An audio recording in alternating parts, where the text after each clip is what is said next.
I still hear voices from the Fellows Program. And the main one of those voices I hear is from a man, Dennis Doran, right down here. I still hear his voice in the back of my head saying, "You are on a mission greater than yourself." And what that has meant for me is that my vocation allows me to participate in the coming of God's kingdom. That has continued to draw me to personal and professional endeavors that have a broader kingdom-building vision. And that has meant me taking every opportunity to bring about beauty, truth, and goodness in all of the spaces that I inhabit. So now I work in Richmond. I promote and advocate for a regional rapid transit system. You probably don't know, but Richmond is number 92 out of the top 100 cities as it relates to public transportation. I don't know, that's probably an F, but we're down there. And a few months ago, and we do a lot of constituency building with community organizations. We do a lot of work with organizing churches to promote this vision so that we can have a regional transportation system. And so I was at a booth at a church ministry. It was like an outreach or social ministry. I was sitting there ready to talk about rapid transit to people. We promote bus rapid transit, and if you want to know what that is, I'll tell you about it later. But so I'm sitting there waiting to talk to somebody. This older gentleman comes up to me and says, "Well, what does public transportation have to do with God?" And was it good? I had like a Fellows flashback moment. What does my vocation have to do with the kingdom? And something flashed back too, because I was rearing and ready to go. And so I went to quote scriptures about God's desire to redeem people as well as places. And one of my favorites, right over the doorpost of where I live, it's about seeking the peace of the city. That's pretty much a call to my vocation. I pointed out Nehemiah, who's my biblical mentor for my vocation, in rebuilding the walls of Jerusalem. And to me, about the coming of God's kingdom is not just a spiritual force, but it's a social, economic, and physical transformation of the world in which we live. I mean, I was on a roll, and he walked away. Absolutely disinterested, and in that moment, I realized that some people have their mind already set about what it means to build God's kingdom. And I also had the realization that the Fellows Program impressed upon me a broader and deeper lens about what it means to participate in the kingdom of God and what it meant for me as an urban planner to be brought into that mission and vision via my vocation. And so I'm an urban planner, and that to me has meant creating spaces and places where people can thrive. That's my vocational mission statement.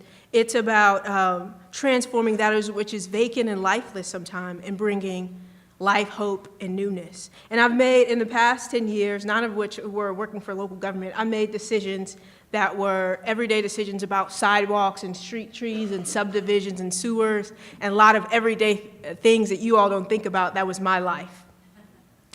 And those weren't particularly interesting, but the broader vision was helping elected officials and citizens think about what do we want our community to look like and be like now as it relates to development and housing and the economy and transportation, and what do we want it to be like 20 or 25 years from now? What's the broader vision? What do we want to be? And I currently work in rapid transit promoting that particular vision.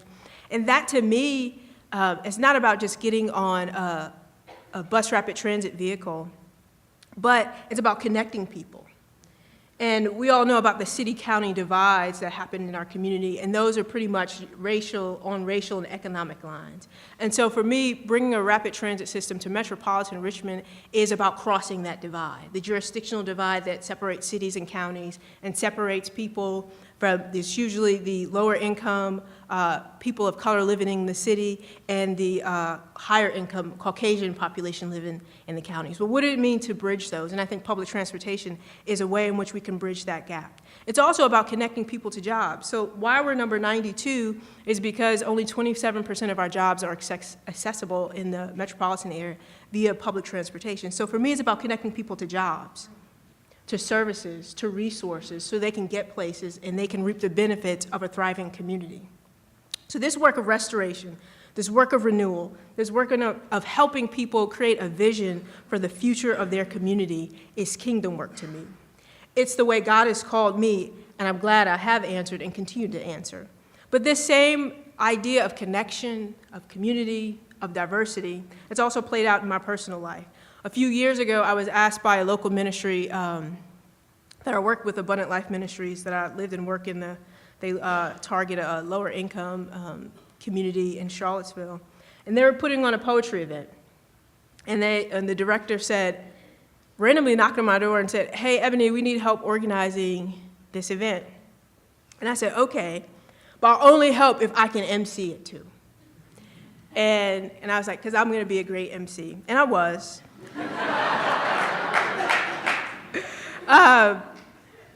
But that night, it was supposed to be a one-time thing. That night, there were 75 people in the restaurant. And we just sort of put flyers up and didn't know who was going to show up. But 75 people in the restaurant.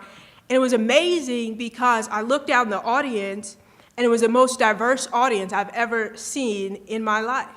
There were people of different races, socioeconomic class, walks of life. There were people I knew. There were professors at UVA. There were MFA students and hip-hop artists.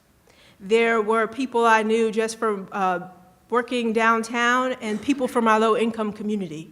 And where does that happen? And I looked down the audience. Of course, I was being the great and beautiful MC that I was. And I looked down the audience, and I was like, whoa, this is what God's kingdom is going to look like. And so after that event, I went up to the owner, and I said, we must do this again. And so I did that for a year, and it wasn't necessarily about poetry, and I started writing poetry because that wasn't necessarily about poetry, but it was about community, right? Where else in the world do you see people that are that different coming together to share their voice, their gifts, their skills, their talents? We needed that space in our community, and those 75 people were a testament to that. And so I spent a year bringing all these voices together, creating a space in the community where people talked about their trials and their triumphs. They shared new songs, new poems with people they didn't know, and they were affirmed in their particular gifts. And that's the space that I created in the community. So it was ultimately about community, it was about connection, and it was about helping people find their voice and give it to the world in that small space that was a restaurant. And to me, again, that was kingdom work. And that was God's calling me, and I was glad I answered. And so 12 years later, after the Fellows Program, I'm still asking myself all the time in my personal and professional life, who has God called me to be? What is the character and quality of my person and my presence in the spaces that I inhabit? What am I bringing there? Who has He called me? What has He called me to do in my profession, in my personal life as well? And then ultimately, how I'm going to use my gifts and my skills and my talents to bring about God's kingdom, to participate in the building of His kingdom, and hopefully to say yes to every opportunity to bring beauty, truth, and goodness to the world around me. And I will leave you all with a poem. And so this poem is called Will You Answer? And I'm more of a spoken word artist than a poet, but so you'll experience what that means. Will you answer? If your life were a story, would the plot flatline, or would your path go from conventional to glory? Would you take great strides, or would your content bore me? Would you join the mustard seed faith, take up your cross, and join a mission to restore peace? Would you be like Frodo and battle to recover the ring? Because ring, ring, the Lord of eternity is calling. And the question is, will you answer? And even if you do not, He is sure to leave a message after the beat, for He is eager for you to reap all that He has created you to give, to do, and to be. But the invitation is in the inquiry. Whose life will you touch? What prisoner of mind and body will you set free? What work must you do? What solutions to the world's problems lie within you? What art is yours to create? What injustice will you abate? What word of encouragement and truth are yours to state? Will you release world-changing visions, businesses, and dreams? What gifts do you have that will empower your team? Will you let go of ambivalence long enough to unleash your awesomeness and release your magnificence? Will you work in the spirit of excellence? Will your presence be heaven-sent? Will your cup overflow with humility and benevolence? Will you work for restoration, renewal, and peace? Will you improve the lives of the last, the lost, and the least? Will you join the mission to transform poverty and complacency to provision and agency? Because ring, ring, the Lord of eternity is calling. And He wants you to be a character in His best-selling story. and it's anything but boring. But all of heaven wants to know, will you forsake the conventional to pursue God's glory?